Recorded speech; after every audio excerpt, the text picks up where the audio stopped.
And one more. Sure. Are the special elections today a referendum on the president?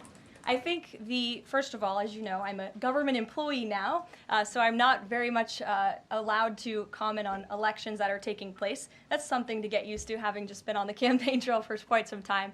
But the president is the leader of the America First movement and the MAGA movement. And that was made very clear on November the 5th when he received nearly 80 million votes. I could also say that it is the constitutional right of every law-abiding American in these places where these elections are being held to vote, and every American should exercise their constitutional rights. Sure. Thanks, Carolyn. A few questions about this deportation case. First, I wanted to clarify something that you said to Jeff a few minutes ago. You said you'd seen evidence that this man was a convicted gang member.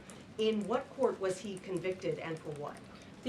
This individual was an MS-13 ringleader. This individual was also engaged in human trafficking. And I'm glad you brought up this point again, because I would like to point out that if you just saw the headline from the insane, failing Atlantic magazine this morning, you would think this individual was Father of the Year, living in Maryland, living a peaceful life, when that couldn't be further from the truth. They didn't even mention in the title of that article, or even in the first paragraph, that this individual is an illegal criminal who broke our nation's immigration laws.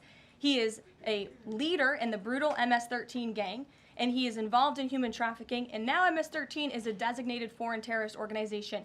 Foreign terrorists have no legal protections in the United States of America, and this administration is going to continue to deport foreign terrorists and illegal criminals from our nation's interior. But a judge ordered that he should remain in this country. So are you saying that it is okay to ignore a judge's ruling if you don't like it? Who does that judge work for?